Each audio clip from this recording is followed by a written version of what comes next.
Dobrodošli ljudi nakon skoro 2 tjedna naš novi video. Malo se zakompliciralo ono što smo radili. Imamo nekakve sitne radove u spavaćoj sobi što smo vam obećali da ćete uskoro i vidjeti. Ali treba nam naprosto još jedno 2-3 dana da sve završimo, da možemo onda izbaciti video, pošto znate snimamo sve u, ajmo reći, realnom vremenu. I nema ono da kasnimo s videom mjesec dana i takve fore. Tako da je malo teže snimati trenutno videe. Ovaj video je o temi, kao što smo vam rekli, monetizaciji našeg kanala. Naprosto smo prije 3 tjedna dobili monetizaciju našeg kanala i, ajmo reći, počeli smo zarađivati od YouTube-a.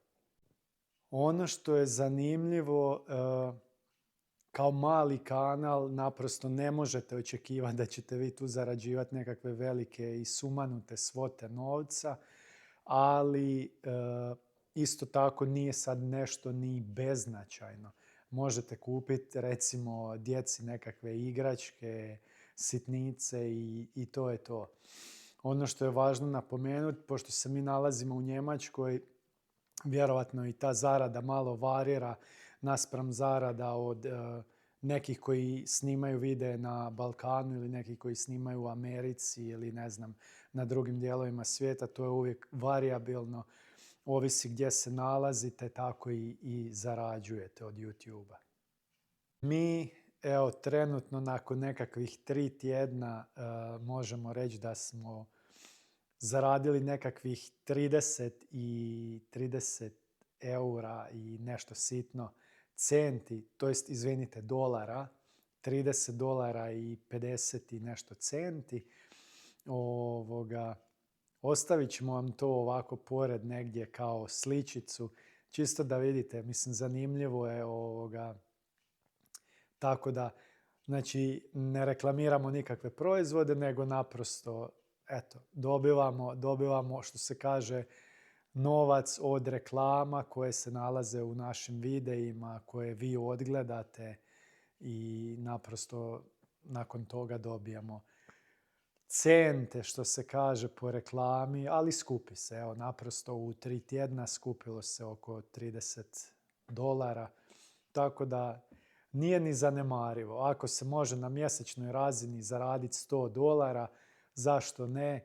Snimamo ono što volimo, nama je zanimljivo, uživamo u tom da vam prikažemo eto te neke stvari iz našeg života u Njemačkoj, kako to sve funkcionira, s čim se bavimo, šta radimo po doma i tako. Eto.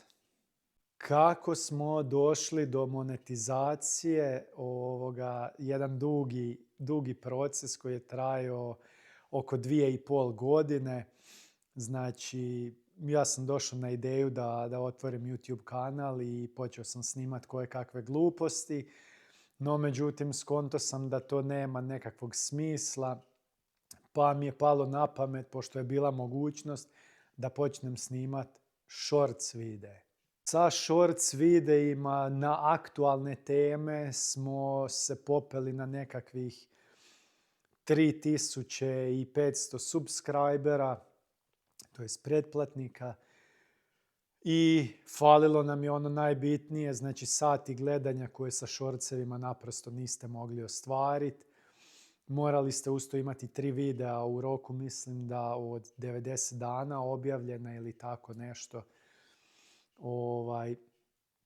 I tu sam rekao ženi, ajde, selimo, novi poslovi, imamo iskustva, 10 godina sam ja tu, ti si eto 8,5, 9 skoro. Ajde da probamo malo snimat, da bacimo neke zanimljive teme. Možda nas ljudi budu, što se kaže, gledali, možda im bude zanimljivo, pa ako bude nastavimo i dalje snimat nekakve teme. I tako je u principu sve krenilo s prvim videom da, ajmo reći, selimo u Bayern iz NRV-a i u principu tu su počeli stizati novi subscriberi, sati gledanja i došli smo u roku od nekakvih 3 mjeseca, mislim, smo došli do tih 4000, da, tako je, 4000 sati gledanja je bilo bitno da kanal dobije monetizaciju i eto, u tih 3,5 mjeseca smo to uspjeli ostvariti i kanal je monetiziran. Ono što je zanimljivo, vjerujte, tih 4000 sati nije bilo lako, uopće nije bilo lako skupiti. Jednom kad dobijete monetizaciju, monetizacija ostaje zauvijek. Naravno, morate snimati dalje videe. Ne mora to biti, ne znam, tjedno, mjesečno, ali mislim da u nekakvih 6 mjeseci, u tom nekakvom periodu vi morate izbaciti makar jedan video, tako nešto, da bi kanal ostao, ajmo reći, aktivan u principu. Mi doduše, evo sad smo imali period od 2 tjedna, znači mislim da je danas točno 2 tjedna kako nismo objavili ni jedan video, bio je 1 ili 2 shortsa. Kažem, fokusirani smo na našu spavaću sobu trenutno, nju malo sređujemo, radimo nekakve preinake. Tu će nam biti i YouTube studio koji usto pravimo, tako da neke stvari koje naprosto traže vremena snimamo aktivno što se tog tiče i to će biti vjerovatno video od nekakvih pola sata možda, zato što naprosto ima hrpa snimaka, moramo vidjeti kako sve ukombinirati u jedan video da to bude u cijelosti, da bude zanimljivo vama i nama naravno, da to na kraju bude jedan kompletan video koji je zanimljiv. Da se vratimo na temu monetizacije. Hvala vam, jer bez vas ne bi naprosto bilo te monetizacije, bez tih sati gledanja.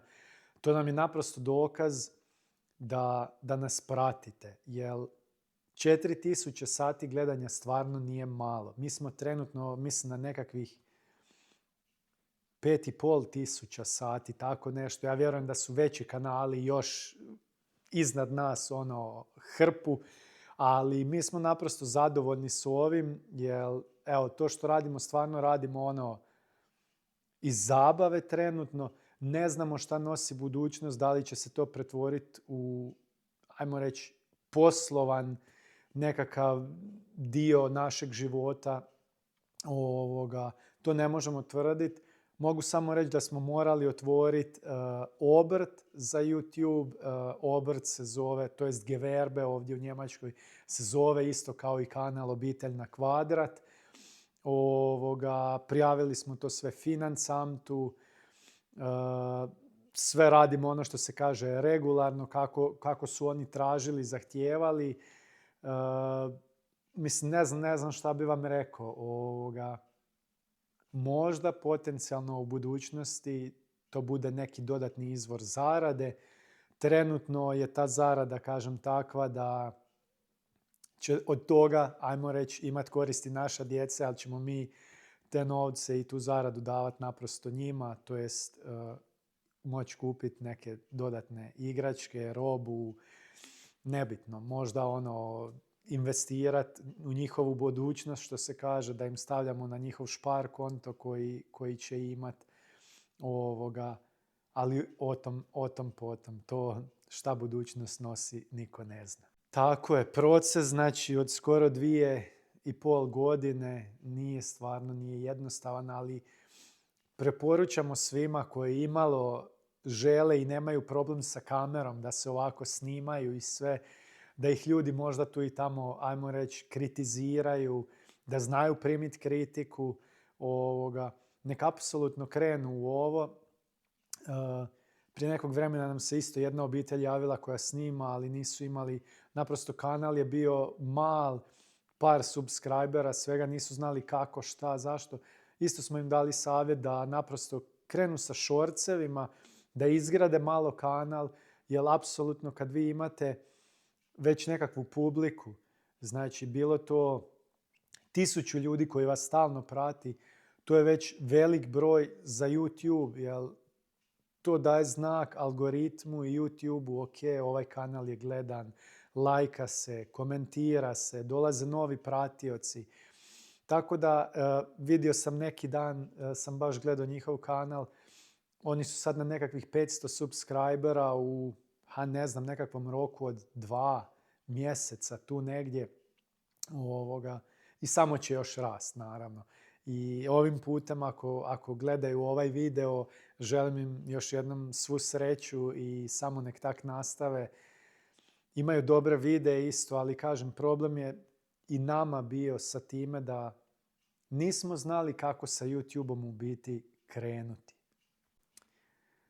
Krenuti je u biti jednostavno, kažem, shortsevi su danas super mogućnost za sve koji hoćete snimati, koje zanima, znači to da snimate.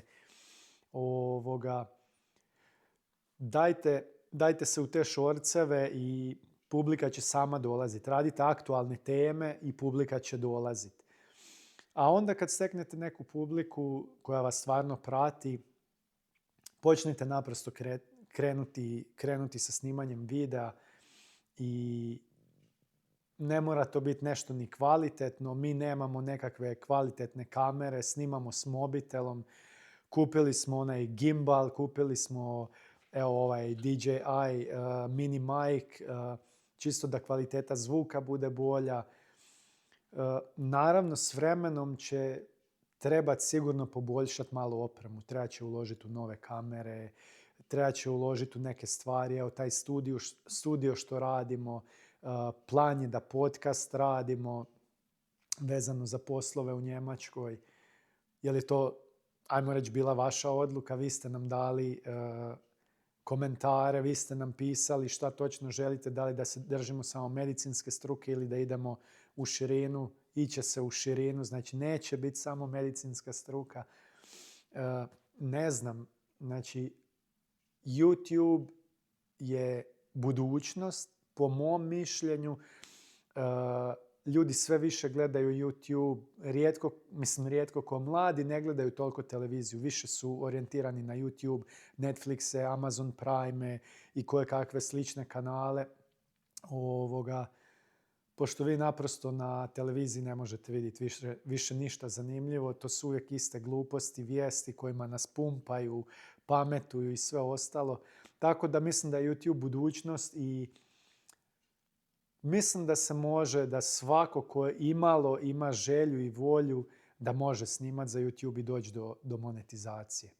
Naravno, jednostavno nije, zahtjeva vrijeme i ovaj video što snimam nije to samo snimanje ovih 10-15 minuta, to je uređivanje videa, rezanje dijelova, da to što zanimljivije publici izgleda i sve, makar mislim da je jako, jako bitno da budete svoji, da snimate ono što vi volite naprosto, da se ne pretvarate. Evo kažem, mi smo mogli sad sa ovim videom o renovaciji izbaciti koješta.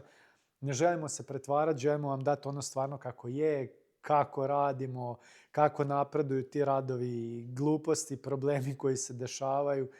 I mislim da je to većini ljudi, pogotovo našoj publici, jako bitno. Da bude ono iskrenost, da ne radimo sad nekakve stvari, da lažemo, da izmišljamo i slično. Znači, takvi smo kakvi smo, kom se sviđamo dobro, kom ne, taj nas neće pratiti. Ili će nas pratiti da nas može kritizirati, ali naravno i svaka kritika je dobra. Kritiku treba stvarno, što se kaže, muški podnijeti i potencijalno se od kritika može nešto o životu i naučiti. Tako da nama su kritike dolazile i prije u kakvim komentarima kad smo izbacivali shortseve, kad smo izbacivali sad videe, ali naprosto to samo vas poboljša ako kritiku prihvatite. Naravno, neke kritike može se diskutirati, ajmo reći nisu za prihvaćati jer su naprosto glupe, što bi se reklo, ali većina kritika koje su bile na našim videima i sve, većinu kritika smo uzeli, ajmo reći, za ozbiljno. O nekima razmišljali više, o nekima manje, ali i te kritike su nas malo poboljšale, promijenile i apsolutno smo nakon njih sad shvatili definitivno da moramo ostati svoji, da ne trebamo publici davati nekakve izmišljene sadržaje, gluposti, vide, nego radimo ono što volimo, što je nama lijepo, kom se sviđa super, kom ne. ne mora pratiti. Svakako, ako još niste, zapratite naš kanal, bacite like na ovaj video, subscribeajte se, kažem, mi ne živimo od ovog, zato i radimo ovako opuštene videe i u budućnosti će biti još zanimljiviji. Kao što znate, u 6. mjesecu putujemo osobno za Toronto na utakmicu Hrvatske Paname, tako da imat ćete priliku vidjeti kako je bilo, šta će se dešavati, da li smo uspjeli doći do hrvatskih reprezentativaca, dobiti nekakve potpise ili nešto, kako je bilo na tekmi, kakav je Toronto kao grad. Ićemo definitivno do Nijagarinih slapova, tako da će biti i to. Ali naprosto sve iz našeg života, ono što mi volimo raditi, to imate priliku i vidjeti i u tom imate priliku uživati. Kažem, do monetizacije nije bilo lako doći, ali evo, zahvaljujući vama smo uspjeli i otvorili taj obrt, evo, i vidjet ćemo da li će u budućnosti se od tog moći nešto i zaraditi. Ako bude, kažem, naša djeca će imati korist od tog. Hvala vam na tome. I eto, idući tjedan ide video od renovacije, to jest uređivanje naše spavaće sobe, tako da imat ćete to priliku vidjeti. Vidimo se do sljedećeg videa. Ćao ekipa!